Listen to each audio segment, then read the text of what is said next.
قال العلماء صلی اللہ ای رحمته رحمت الرب سبحانہ وتعالی، لفظ اللہ کے ساتھ جب صلی کے الفاظ آئیں گے تو اس کا مطلب یہ ہوگا کہ اللہ رب العزت نے اپنے بندے پر رحمتوں کی برکھا برسائی۔ صلت الملائکہ، اگر فرشتوں کے ساتھ لفظ صلی آئے گا تو اس کا معنی ہوگا صلت الملائکہ ای دعاؤہم، کہ فرشتوں نے اللہ کے محبوب کے لیے دعائیں کی۔ صلی الرجل، اگر کسی انسان کا لفظ صلی کے ساتھ آئے گا تو اس کا معنی ہوگا یدعو بالبرکہ، کہ یہ برکت کی دعا کرتا ہے، جس کو ہم درود کا نام دیتے ہیں۔ صلت الطیور، اگر جانوروں پرندوں کا نام آ جائے صلی کے ساتھ، اس سے مراد ہوتی ہے التسبیح، کہ وہ اللہ کی تسبیح سبحان اللہ اور حمد و ثنا کا۔ تو بنیادی طور پہ صلاۃ کے چار معنی، اللہ رب العزت رحمتوں کا نزول فرماتے ہیں اور فرشتوں کے سامنے اپنے بندے کی تعریف کرتے ہیں، فرشتے برکتوں کی دعائیں کرتے ہیں، انسان اللہ کے رسول پر درود بھیجتا ہے، پرندے اللہ کی تسبیح بیان کرتے ہیں۔ رسول اللہ صلی اللہ علیہ وسلم نے فرمایا جو ایک مرتبہ درود پڑھتا ہے اس کو 10 انعامات سے نوازا جاتا ہے۔ ایک حدیث میں 3 انعامات کا تذکرہ ہے، ابو طلحہ رضی اللہ تعالی عنہ سے مروی ہے، رسول اللہ صلی اللہ علیہ وسلم نے فرمایا اتانی آت من عند ربی عز وجل، اللہ کے پاس سے ایک آنے والا میرے پاس آیا، یعنی جبریل، فقال، اور کہنے لگا من صلی من امتک صلاة واحدہ، اے اللہ کے پیارے محبوب صلی اللہ علیہ وسلم، آپ کی امت میں سے اگر کوئی ایک مرتبہ درود پڑھتا ہے کتب اللہ له بها 10 حسنات، پہلا انعام، اللہ رب العزت 10 نیکیاں اس کے نام اعمال میں لکھوا دیتے ہیں، ومحى عنه 10 سیئات، 10 گناہوں کو معاف کر دیا جائے، ورفع له 10 درجات، تیسرا انعام، اللہ رب العزت اس ایک مرتبہ درود کی وجہ سے 10 درجات کو بلند فرما دیتے، ورد علیہ مثلہا، اور اللہ اس پر اپنی رحمتوں کا نزول فرماتے۔ چوتھا انعام عبد الرحمن بن عوف رضی اللہ تعالی عنہ سے مروی ہے، خرج النبی صلی اللہ علیہ وسلم فاتبعته، اللہ کے رسول صلی اللہ علیہ وسلم نکلے، میں بھی آپ کے پیچھے، آپ ایک کھجوروں کے باغ میں گئے اور سجدے میں چلے، فاطال السجدہ، اتنا لمبا سجدہ کیا، حتی خفت، مجھے خوف محسوس ہونے لگا، کس بات کا، کہ کہیں وہ رب تعالی کے پاس نہ چلے۔ جب آپ نے اپنا مبارک سر اٹھایا فرمایا ما لک عبد الرحمن، عبد الرحمن کیوں پریشان ہے؟ کہا اللہ کے رسول صلی اللہ علیہ وسلم آپ کو لمبا سجدہ کرتے وقت دیکھا تو یہ محسوس ہوا۔ کہا میرے پاس جبریل آئے اور انہوں نے آ کے اطلاع دی، الا ابشرک، اے اللہ کے پیارے محبوب میں آپ کو بشارت اور خوشخبری نہ دے دوں؟ میں نے کہا کیوں نہیں؟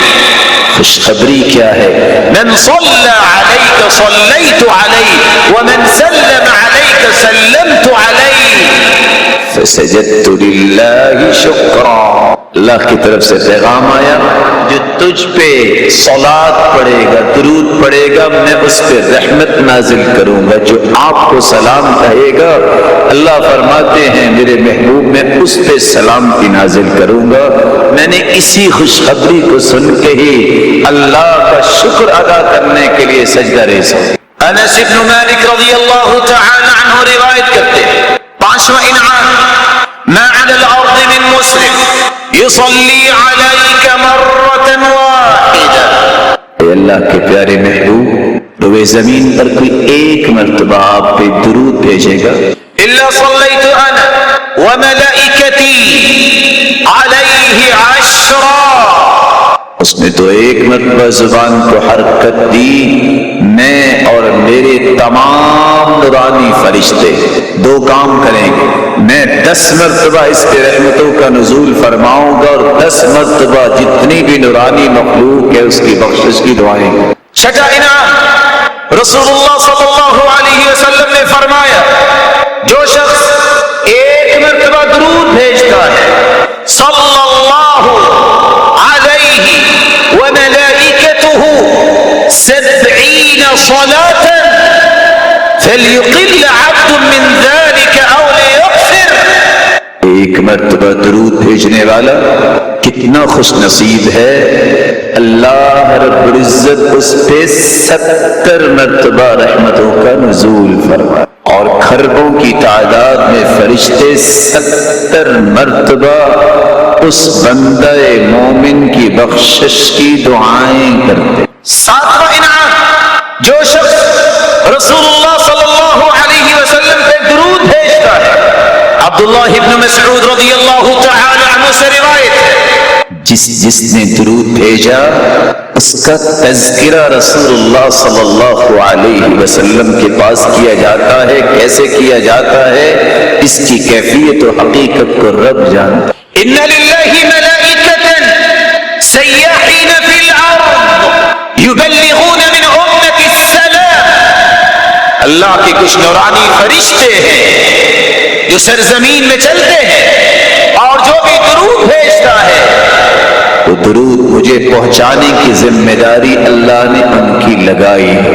اور دوسری روایت میں آتا ہے فَإِنَّ صَلَاةَ أُمَّتِي تُعْرَضُ عَلَيَّ، میری امت میں سے جو بھی درود بھیجتا ہے وہ درود مجھ پہ پیش کیا جاتا ہے۔ فَمَنْ كَانَ أَكْثَرُهُمْ عَلَيَّ صَلَاةً أَقْرَبُهُمْ مِنِّي مَنْزِلَةً، جو جتنا زیادہ درود بھیجتا ہے وہ زندہ ہے قیامت کے دن آئے گا تب بھی سب سے قریب میرے وہ ہے۔ اور رسول اللہ صلی اللہ علیہ وسلم فرمایا تم درود بھیجو نہ بھیجو ہر صبح ہوتی ہے 70,000 فرشتے آ کے اپنے پروں سے رسول اللہ صلی اللہ علیہ وسلم کے صحابی بیان کرتے ہیں، آپ کی قبر کو ڈھانپ لیتے ہیں، شام تک یہ 70,000 فرشتے اللہ کے رسول کے لیے دعائیں کرتے ہیں برکت کی۔ وہ چلے جاتے ہیں، شام کو 70,000 اور آ جاتے ہیں، صبح تک یہی کچھ وہ کرتے ہیں۔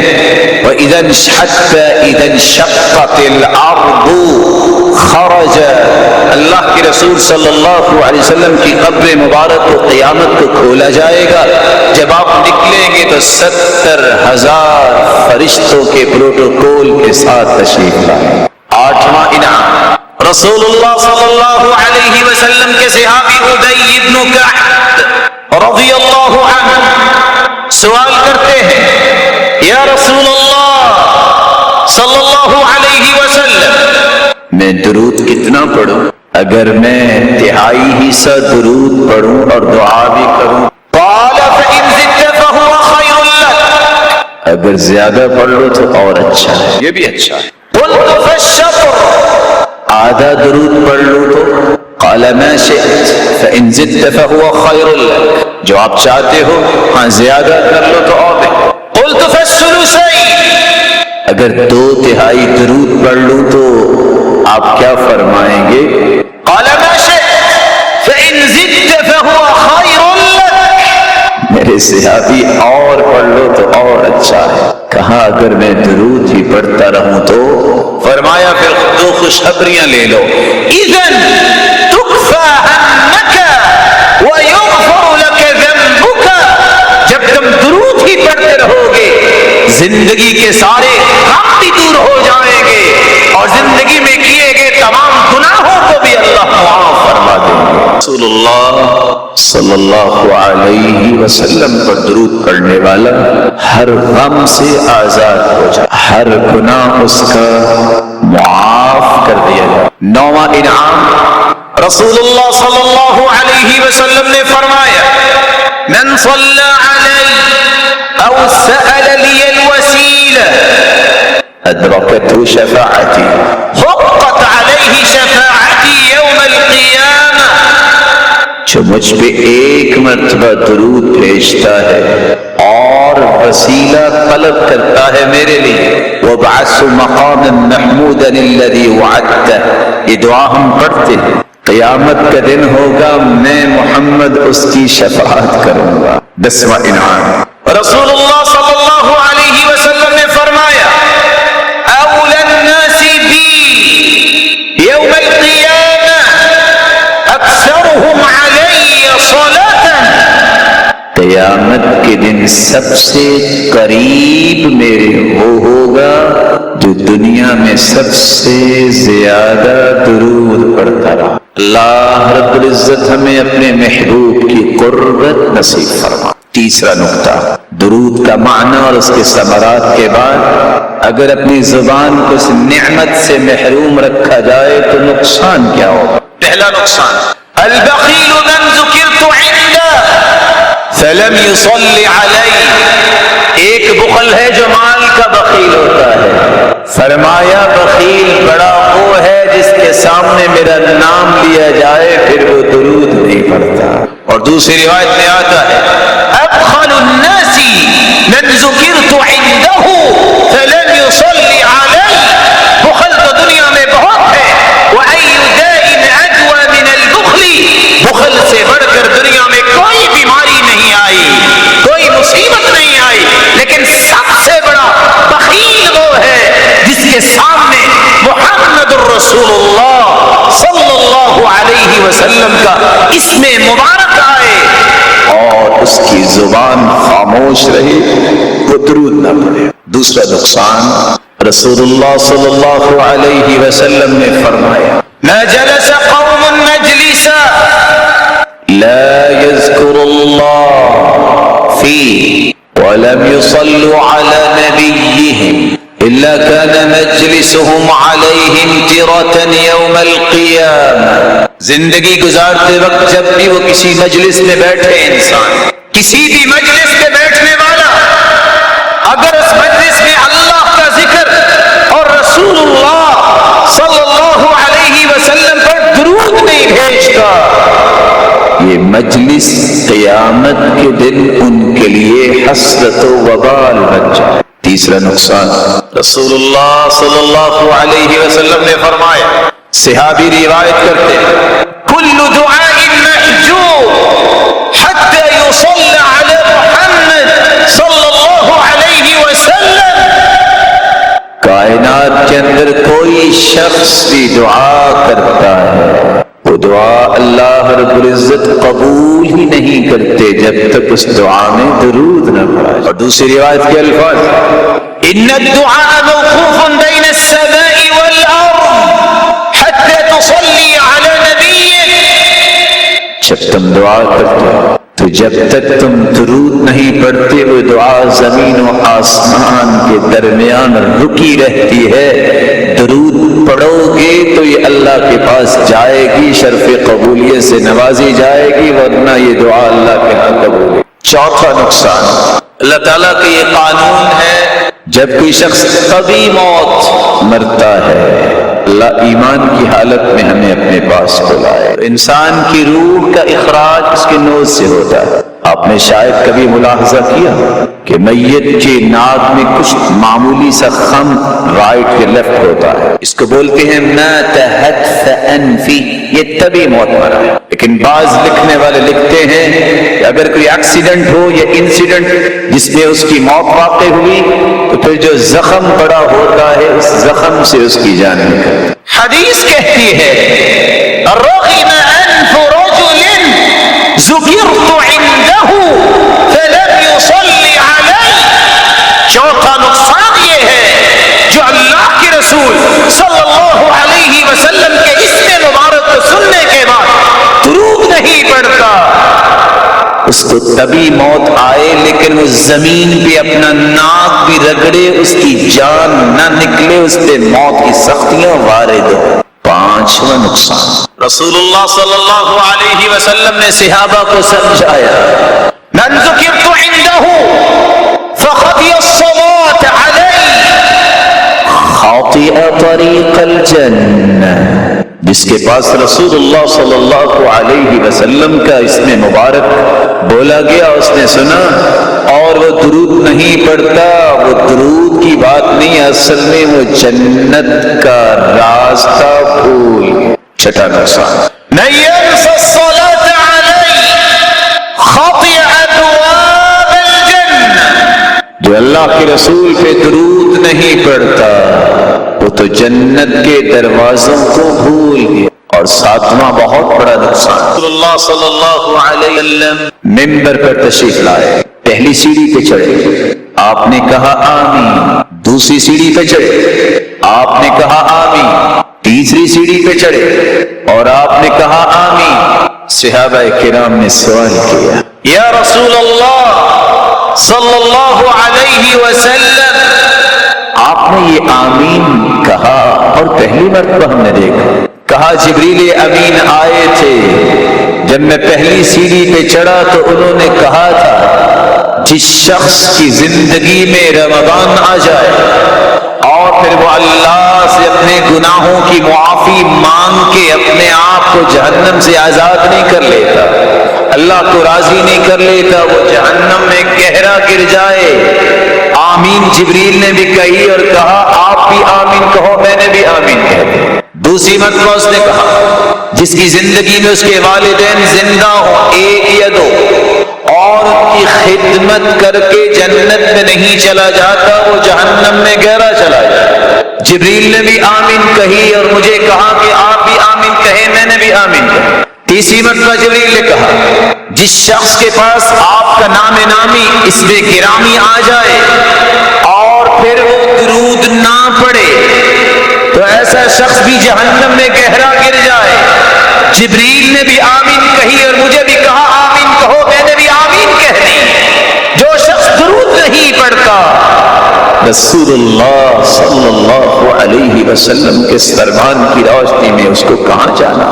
آج امت اللہ کے رسول کی سچی محبت سے آہستہ آہستہ محروم ہوتی، بہت غصہ اس کو آتا ہے جب غیر مسلم باتیں کرتے ہیں، لیکن ہمیں سوچنا یہ ہے میری محبت کہاں گئی؟ میں دن رات میں 24 گھنٹوں میں اللہ کے اس پیارے پیغمبر کے لیے تحفہ پیش کون سکتا؟ میری زبان پہ تذکرہ کس کا ہے؟ رسول اللہ صلی اللہ علیہ وسلم نے اس لیے امت کو اس بات کا درس دیا۔ 10 جگہوں پہ آپ کو درود پڑھنا چاہیے۔ سب سے پہلی جگہ، ہر روز صبح و شام 10 مرتبہ درود پڑھا کرو۔ رسول اللہ صلی اللہ علیہ وسلم نے فرمایا من صلی علی حین یصبح 10 وحین یمسی 10 ادرکته شفاعتی یوم القیامہ، جو صبح کے وقت 10 مرتبہ درود پڑھتا ہے، شام کے وقت 10 مرتبہ درود پڑھتا ہے، ادرکته شفاعتی یوم القیامہ، خوش ہو جائے قیامت کے دن میں محمد اس کی سفارش کرے۔ اور یہاں رک کے ایک بات سیکھیے میرے معزز اور محترم بزرگوں اور بھائیوں، سب سے پہلے جنت کا دروازہ کھٹکھٹائیں گے اور جن کے لیے کھولا جائے گا وہ کون ہے؟ محمد صلی اللہ علیہ وسلم۔ وَأَنَا أَوَّلُ مَن يَقْرَعُ بَابَ الْجَنَّةِ، میں سب سے پہلے جنت کا دروازہ کھٹکھٹاؤں گا اور سب سے پہلے پوری کائنات میں سے اللہ کے رسول جنت میں جائے گا۔ اور دوسری بات بھی سمجھ، کوئی جتنا بھی نیک ہے اللہ اس کو اور نیک بنائے، لیکن جب تک اللہ کے رسول کی سفارش نہیں ہوگی کسی کا حساب ہی شروع نہیں ہوگا۔ تیسری بات بھی سمجھ لیجیے، حدیث میں آتا ہے جب ساری دنیا پریشان ہو کے میرے پاس آئے گی، بیدی لواء الحمد آدم فمن سواہ تحت لوائی، میرے ہاتھ میں اللہ کی تعریف کا جھنڈا ہوگا، آدم سے لے کے قیامت تک آنے والی آدمیت اور انسانیت بشمول انبیاء میرے جھنڈے تلے ہوں گے، پوری کائنات کو اکٹھا کیا جائے گا میرے پاس، میں عرش کے نیچے سجدہ ریز ہو جاؤں گا، اللہ کی طرف سے آواز آئے گی یا محمد ارفع رأسک وسل تعطى، صلی اللہ علیہ وسلم اپنا مبارک سر اٹھائیے، مانگیے میں عطا کرتا ہوں، سفارش کیجیے میں قبول کرتا ہوں، تب جا کے دنیا کا حساب شروع۔ تیسری بات بھی نہ بھولیے گا میرے بھائی، کوئی شخص باوجود اس کے کہ نیک ہے، صالح ہے، جب تک اللہ کے رسول کی سفارش نہیں ہوگی جنت نہیں جائے۔ چوتھی بات بھی سمجھ لیجیے، جنتی کو بلند درجے پہ جانے کے لیے بھی اللہ کے رسول کی سفارش کی ضرورت ہے۔ اللہ رب العزت ہمیں اپنے محبوب کی شفاعت نصیب فرما۔ لیکن یاد رکھنا، بات کے تکملے کے طور پہ یہ شفاعت ملے گی کس کو؟ سیدنا ابو ہریرہ رضی اللہ تعالی عنہ نے سوال کر دیا، من اسعد الناس بشفاعتك یا رسول اللہ صلی اللہ علیہ وسلم، سرتاج رسول قیامت کے دن سب سے زیادہ خوش نصیب کون ہوگا جس کو آپ کی شفاعت ملے گی؟ کہا ابو ہریرہ مجھے پہلے پتہ تھا یہ سوال تم ہی کر سکتے ہو، تیرے اندر شوق اور ذوق اور تڑپ ہے جنت کی۔ سنو، اسعد الناس بشفاعتی من قال لا الہ الا اللہ خالصا من قلبی، جو اخلاص کے ساتھ توحید کو خالص کرنے والا ہے میری شفاعت کو اس کو ملے گی۔ صبح و شام اللہ کے رسول کی شفاعت کا حقدار بننے کے لیے درود پڑھ۔ دوسری جگہ اذان سننے کے بعد رسول اللہ صلی اللہ علیہ وسلم نے فرمایا، قولوا مثل ما يقول المؤذن، اذان کا جواب دو جس طرح مؤذن کہتا ہے اسی طرح تم بھی کہو، الا الهيئتين، سوائے حي على الصلاة حي على الفلاح، اس کی جگہ لا حول ولا قوة الا باللہ کہو، ثم صلوا علیہ، پھر اس کے بعد درود پڑھو، پھر دعا سکھائی، اللہم رب هذه الدعوة التامة والصلاة القائمة آت محمدا الوسیلہ والفضیلہ، میرے لیے فضیلت اور وسیلے کا سوال اللہ سے کرو۔ فمن سألنی الوسیلہ، جس نے میرے لیے درود پڑھنے کے بعد یہ دعا کی، فإنها منزلة في الجنة لا تنبغي إلا لعبد من عباد الله وأرجو أن أكون أنا هو، یہ مقام محمود اللہ کے ایک بندے کو دیا جائے گا انبیاء میں سے، اور مجھے امید ہے کہ اللہ مجھے دیں گے۔ اور جو شخص درود پڑھتا ہے اذان کہنے کے بعد دعا پڑھتا ہے، حلت لہ الشفاعہ، قیامت کے دن میں اس کی سفارش اور شفاعت ضرور کروں۔ یہاں ایک بات کا اضافہ کر لیجئے میرے معزز اور مکرم بھائیوں، من لم یجب الاذان لم يدخل الجنہ، جو اذان کا جواب نہیں دیتا وہ جنت نہیں جائے۔ صحیح بخاری کی شرح فتح الباری میں ابن حجر یہ روایت لائے۔ اس حدیث کا معنی کیا؟ اس کے دو مفہوم، ہو مسلمان مومن اذان سنے اور پھر نماز نہیں پڑھتا، بے نمازی فوت ہو جاتا ہے، توبہ بھی نہیں کرتا، جنت کیسے جائے؟ دوسرا اس کا معنی، اذان کا جواب دینے کے بعد جو درود نہیں پڑھتا اس کو اللہ کے رسول کی سفارش نہیں ملے گی، سفارش اور شفاعت کے بغیر تو جنتی جنت نہیں جائے۔ تیسری جگہ جہاں آپ کو درود پڑھنا ہے، مسجد میں داخل ہونے سے پہلے رسول اللہ صلی اللہ علیہ وسلم کی 6 روایتوں کو اگر جمع کیا جائے تو ہمیں کیا کہنا چاہیے؟ اعوذ باللہ العظیم وبوجہہ الکریم وسلطانہ القدیم من الشیطان الرجیم، بسم اللہ والصلاة والسلام علی رسول اللہ، اللہم اغفر لی ذنبی وافتح لی ابواب رحمتک۔ اور دوسری روایت کے الفاظ یہ بھی ہیں، اللہم اعصمنی من الشیطان الرجیم، اللہ مجھے شیطان مردود کے وسوسوں سے بھی بچاؤ۔ تو تیسری جگہ جہاں ایک مسلمان کو درود پڑھنا چاہیے، مسجد میں داخل ہوتے وقت اور مسجد سے خارج ہوتے۔ چوتھی جگہ جہاں ایک مسلمان کو درود پڑھنا ہے جب آپ تشہد میں بیٹھتے ہیں، التحیات للہ والصلوات والطیبات، اس دعا کو پڑھنے کے بعد اشہد ان لا الہ الا اللہ، پھر فرمایا ثم یصلی علیہ، پھر درود پڑھے، اور جب درود پڑھتا ہے۔ حدیث کے الفاظ ہے، اللہ کے رسول صلی اللہ علیہ وسلم نے دیکھا ایک شخص نماز پڑھ رہا تھا، تشہد میں بیٹھا اور اس نے درود نہیں پڑھا، دعا کی۔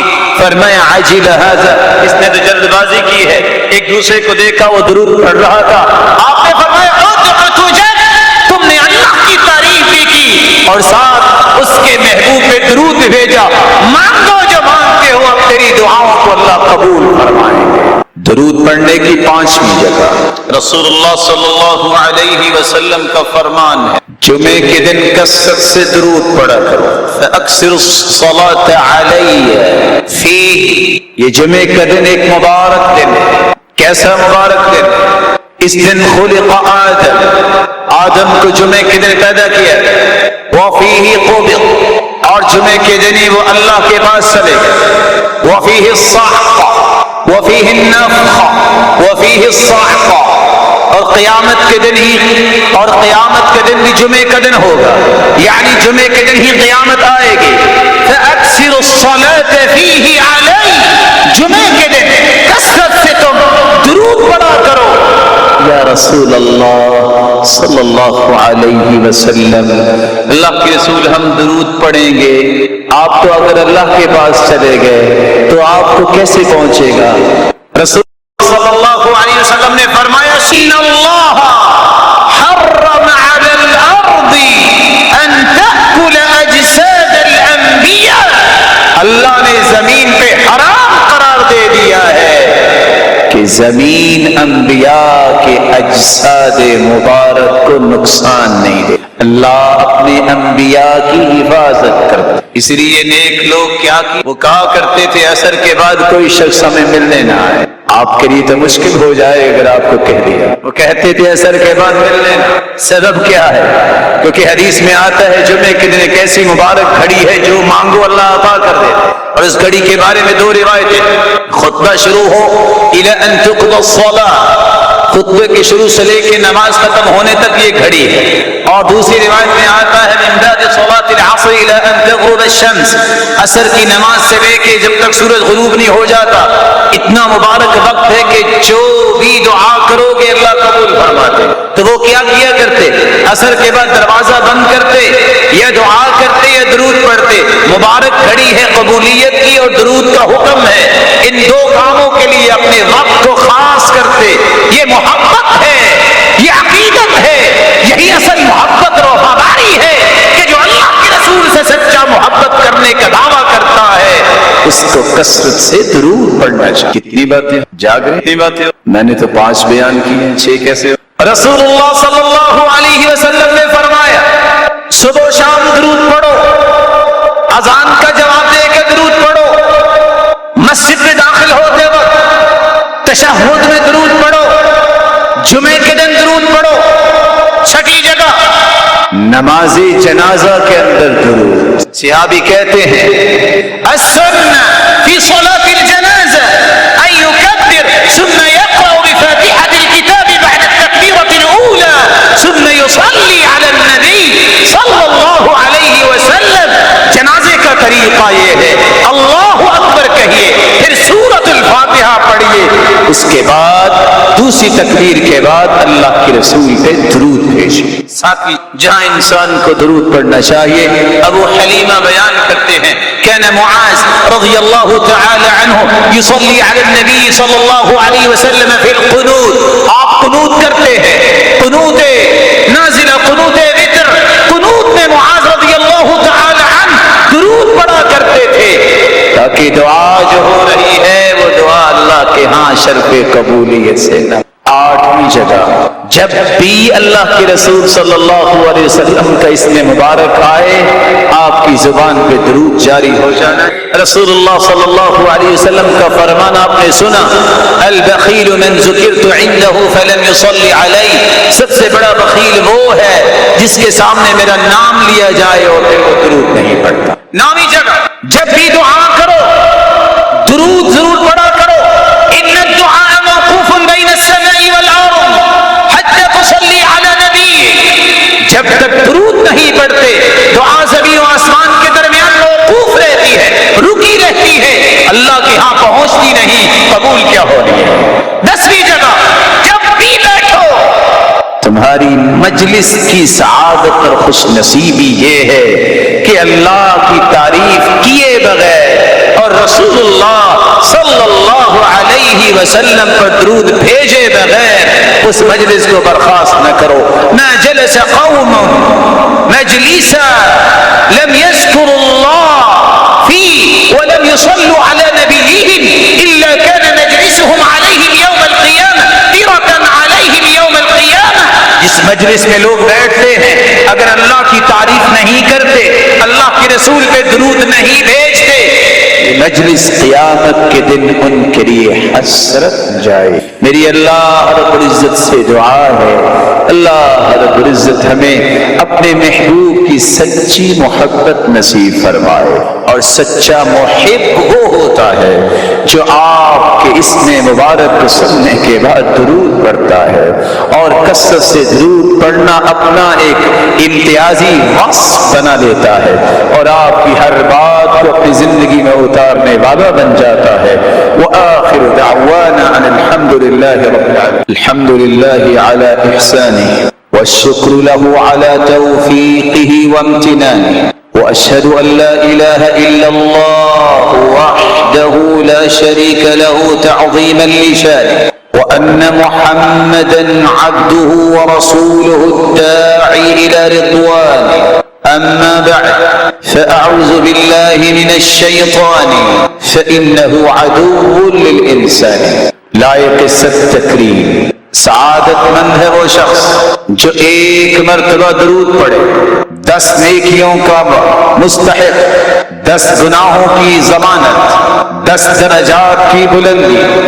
ایک مرتبہ درود پڑھنے والا اللہ اور اس کے فرشتے 70 مرتبہ اس پہ دعا رحمت کا نزول فرماتے ہیں اور فرشتے بخشش کی دعا کرتے ہیں. اور ایسا یہ خوش نصیب جس کو قیامت کے دن اللہ کے رسول کی سفارش و شفاعت نصیب ہوگی, اور سب سے قریب وہ ہوگا جو جتنا زیادہ درود پڑھتا ہے. سوال یہ ہے درود کیسے پڑھے, اور یہ ہماری گفتگو کا آخری نقطہ ہے.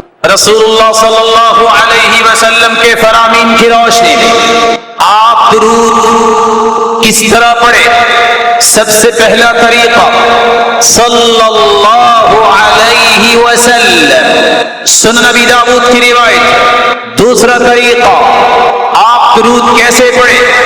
صحیح بخاری کی روایت. رسول اللہ صلی اللہ علیہ وسلم نے صحابہ کرام کو جو درود سکھایا, اللہم صلی علی محمد وعلی آل محمد كما صليت على إبراهيم وعلى آل إبراهيم إنك حميد مجيد, اللهم بارك على محمد وعلى آل محمد كما باركت على إبراهيم وعلى آل إبراهيم إنك حميد مجيد. یہی وہ درود ہے جس کو درود ابراہیمی کہتے ہیں. یہی وہ درود ہے جو ابی بن کعب رضی اللہ تعالی عنہ کے سوال کرنے کے بعد اللہ کے رسول نے امت کو سکھایا. یہی وہ درود ہے جس کو ہم نماز میں پڑھتے ہیں. تیسرا طریقہ رسول اللہ صلی اللہ علیہ وسلم نے سکھایا, سنن النسائی کی روایت میں, اللہم صلی علی محمد وعلی آل محمد كما صليت على إبراهيم وآل إبراهيم إنك حميد مجيد, وبارك على محمد وعلى آل محمد كما باركت على إبراهيم وآل إبراهيم إنك حميد مجيد. چوتھا طریقہ رسول اللہ صلی اللہ علیہ وسلم نے سکھایا, اللہم صلی علی محمد عبدك ورسولك محمد صلی اللہ علیہ وسلم كما صليت على إبراهيم وآل إبراهيم وبارك على محمد عبدك ورسولك محمد صلى الله عليه وسلم كما باركت على إبراهيم وآل إبراهيم إنك حميد مجيد. پانچواں طریقہ جو رسول اللہ صلی اللہ علیہ وسلم نے سکھایا, اللہم صلی علی محمد النبی الأمی كما صليت على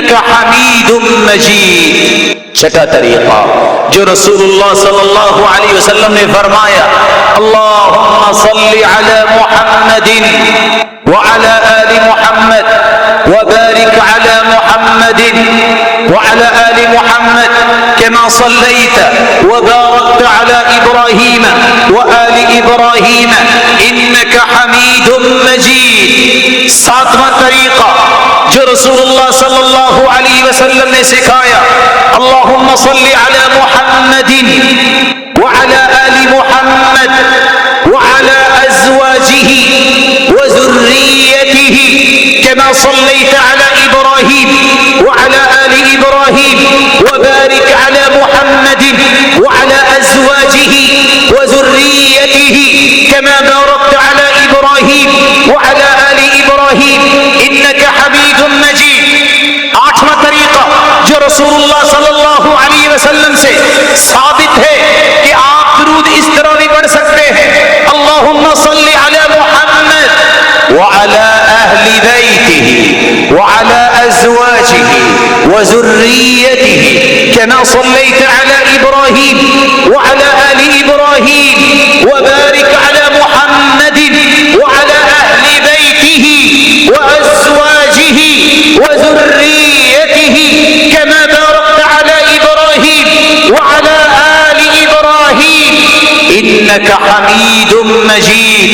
اللہ رب العزت سے دعا ہے ان درود کے سیغوں کو اور رسول اللہ صلی اللہ علیہ وسلم کے سکھائے ہوئے الفاظ کو یاد کرنے اور ان کو اپنی زبان پہ جاری کرنے کی توفیق عطا فرمائے۔ آج کی اس گفتگو کے بعد تین گزارشیں اس بات کو مکمل کرنے کے۔ سب سے پہلی گزارش، بینگ مسلم ہر مسلمان کی ذمہ داری ہے، اگر وہ اپنی روحانیت کو ہر وقت مینٹین رکھنا چاہتا ہے، ہر وہ مسلمان جو سچا متمنی ہے اور حقیقی خواہش رکھتا ہے میں اللہ کے قریب رہوں، ایک پہلا اصول اس کے لیے یہ ہے، نماز کی پابندی، قرآن کی تلاوت، اللہ کا ذکر، اور خصوصاً چوتھی بات جو آج ہم نے بیان کی، اللہ کے رسول پہ درود بھیجنا۔ تک یہ چار چیزیں ہر روز اپنا معمول انسان نہیں بناتا، کبھی بھی دین اور روحانیت کی خوبصورت شکل اس کی زندگی میں نہیں آ سکتی۔ تقرب الہی عبادت کے بغیر نہیں، تقرب الہی قرآن سے وابستگی کے بغیر نہیں، تقرب الہی اللہ کے ذکر کے بغیر نہیں، تقرب الہی دنیا میں اور آخرت میں اللہ کے رسول پر درود بھیجنے کے بغیر ممکن نہیں۔ دوسری گزارش، رسول اللہ صلی اللہ علیہ وسلم نے امت کو دو باتیں سمجھائیں۔ پہلی بات، من عمل عملا لیس علیہ امرنا فہو رد۔ صحیح مسلم کی روایت ہے، کائنات کا کوئی بھی شخص، کوئی اسکالر، کوئی فلاسفر، کوئی پی ایچ ڈی ڈاکٹر، دنیا جہان کی ڈگری اس کے پاس ہو، کوئی بھی عمل کرے، جتنی چاہے نیت کو خالص کر لے، جب تک رسول اللہ صلی اللہ علیہ وسلم کے بتائے ہوئے طریقے اور سلیقے کے مطابق عبادت نہیں، وہ عبادت اللہ کے ہاں قابل قبول ہے۔ اور صحیح بخاری اور مسلم کی روایت، احدث فی امرنا ھذا ما لیس منہ فہو رد۔ جو شخص دین مکمل ہو چکا، قرآن مکمل ہو چکا، اللہ کے رسول صلی اللہ علیہ وسلم پہ آیت نازل ہو چکی، الیوم اکملت لکم دینکم واتممت علیکم نعمتی ورضیت لکم الاسلام دینا۔ سرتاج رسول اللہ کے پاس چلے گئے، سیدنا ابوبکر رضی اللہ تعالی عنہ کا دور آیا، ختم ہوا، سیدنا عمر آئے۔ تعجب کی بات یہ ہے، یہودی آ کے کہتے ہیں آیۃ فی کتابکم لو نزلت علینا معشر الیہود لاتخذنا ذلک اليوم عیدا. بات کون کر رہا ہے؟ یہودی. میں مسلمانوں کی بات نہیں کر رہا. یہودی آئے اور کہتے ہیں عمر رضی اللہ تعالیٰ عنہ سے، آپ کے پاس جو اللہ کی کتاب ہے جو سرتاج رسل پہ نازل ہوئی، اس میں ایک آیت ایسی ہے، اتنی عظیم آیت ہے، اتنی بڑی آیت ہے، اگر ہم یہودیوں پہ نازل ہو جاتی تو ہم جس دن یہ نازل ہو گئی تھی اس دن کو عید کا دن بناتے. پوچھا کون سی؟ یہودیوں نے جواب دیا الیوم اکملت لکم دینکم واتممت علیکم نعمتی. اللہ نے یہ آیت اتار کے احسان کیا ہے کہ دین مکمل ہو گیا ہے. دین کی تکمیل کی آیت اتنی عظیم آیت ہے. یہودی کہتے ہیں اگر ہم پہ نازل ہوتی اب عید مناتے. تو سیدنا عمر کہتے ہیں جس دن یہ نازل ہوئی میں جانتا ہوں، میدان عرفات میں عصر کے بعد اللہ کے رسول اونٹنی پہ سوار تھے، صحابی نے اونٹنی کی مہار پکڑی ہوئی تھی اور یہ آیت نازل ہوئی. اور یاد رکھنا یہ ہماری عید کا دن ہی ہے، عرفے کا دن یہ ہماری عید کا دن ہی ہے. حاجی میدان عرفات میں ہوتے ہیں اور دنیا میں کیا ہوتا ہے؟ خوشی ہوتی ہے. اور سب سے بڑی خوشی اور لوگوں کے لیے جو میدان عرفات میں ہے، اللہ فرماتے ہیں او میرے فرشتوں انظروا الی عبادی اتونی شعثا غبرا، دیکھو ان میرے بندوں کو بال بکھرے ہوئے ہیں، پراگندہ حال ہیں، یہ صرف میری رحمت لینے کے لیے آئے ہیں. سارے فرشتوں گواہ رہنا جتنے آئے میں نے سب کو معاف کر دیا. یہودیوں کو بھی یقین تھا دین مکمل ہو، اس لیے بینگ اے مسلم ہمیشہ اس بات کو کوئی بھی عمل اگر حدیث کی روشنی میں نہیں ہے، اللہ کے رسول نے سکھایا نہیں، دین مکمل ہو چکا، وہ کوئی بھی کرے جتنی بھی خالص نیت سے کرے، اللہ کے ہاں قابل قبول. اس لیے علماء کہتے ہیں السنت سفینۃ نوح، حدیث پہ عمل کرنا یہ تو نوح علیہ السلام کی کشتی ہے. من رکبها نجا ومن تخلف عنها هلك، جو کشتی میں بیٹھا تھا نوح علیہ السلام کی بچا وہی تھا، باقی سب ڈوب گئے. جو حدیث کے مطابق عمل کرے گا وہی کامیاب ہوگا، باقی سب ڈوب جائیں گے. اور اس لیے حسن بصری رحمۃ اللہ علیہ کہا کرتے تھے لا يقبل القول الا بالعمل، کوئی دعویٰ عمل کے بغیر ثابت نہیں ہوتا، قابل قبول نہیں. ولا يقبل القول والعمل الا بالنیہ، کوئی قول کوئی عمل صحیح نیت نہ ہو اللہ کے یہاں قابل قبول نہیں. ولا يقبل القول والعمل والنیہ الا باتباع السنہ، اور کوئی بھی قول و عمل اور نیت جب تک سنت کے مطابق نہیں اس وقت تک اللہ کے ہاں قابل قبول. تیسرے اور آخری دیانتداری سے جواب دیجئے، اس جیسی ہستی آج تک پیدا ہوئی؟ بولے نہیں. قیامت تک پیدا ہو سکے گی؟